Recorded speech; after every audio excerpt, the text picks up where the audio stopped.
Para murid sekalian, anda semua pasti sudah mengetahui tentang COVID-19. Penjarakan sosial 1 meter perlu sentiasa diamalkan di sepanjang perjalanan ke sekolah. Tahukah anda apa yang perlu dilakukan sebelum ke sekolah?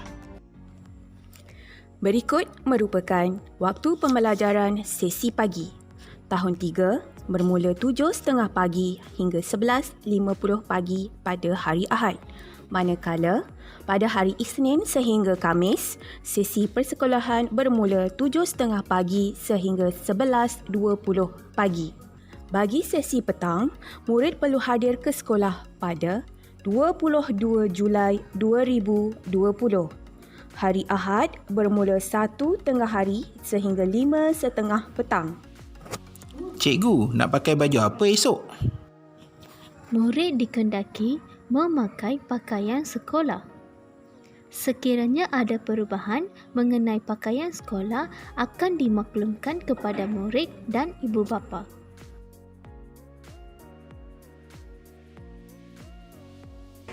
Assalamualaikum dan salam sejahtera.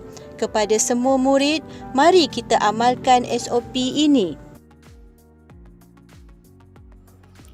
Setiap murid akan diambil suhu badan di pintu masuk sekolah yang ditetapkan.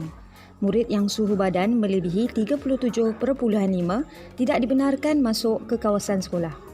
Hanya murid yang tidak bergejala sahaja yang dibenarkan hadir ke sekolah. Murid yang bergejala seperti demam, batuk dan selsema tidak dibenarkan hadir ke sekolah. Pelitup muka bagaimanakah yang boleh dipakai?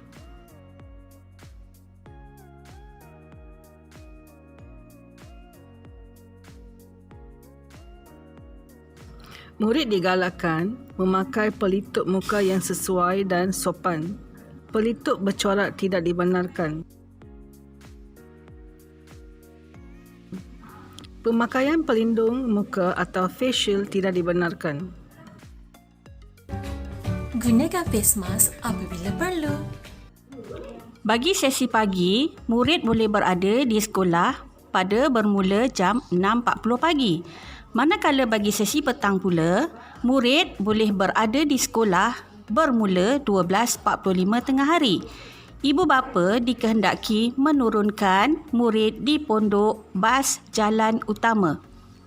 Hanya van atau bas sekolah yang dibenarkan masuk di perkarangan tempat meletak kenderaan.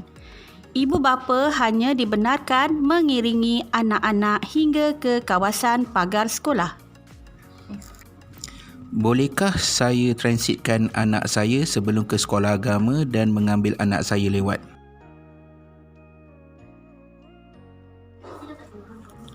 Murid tidak dibenarkan transit di sekolah sebelum ke sekolah agama. Bagi murid sesi pagi, murid hanya dibenarkan berada sehingga 12.40 tengah hari di kawasan yang ditetapkan. Bagi murid sesi petang, murid hanya dibenarkan berada sehingga 5.45 petang. Ibu bapa dikehendaki mengambil anak pada waktu yang telah ditetapkan. Murid perlu membawa sejadah dan telekung sekiranya ingin solat di surau sekolah mengikut SOP yang ditetapkan. Bagaimanakah murid rehat dan makan? Murid tidak dibenarkan makan di kantin sekolah. Murid akan makan di dalam kelas dan tidak boleh berkongsi makanan dan minuman dengan rakan. Murid digalakkan membawa bekal ke sekolah. Ibu bapa boleh membekalkan wang saku yang secukupnya dan membuat pesanan makanan daripada guru kelas mengikut menu yang ditetapkan oleh pengusaha kantin. Sanitize tangan anda dengan cara yang betul. Jalan mengikut anak panah yang telah ditetapkan.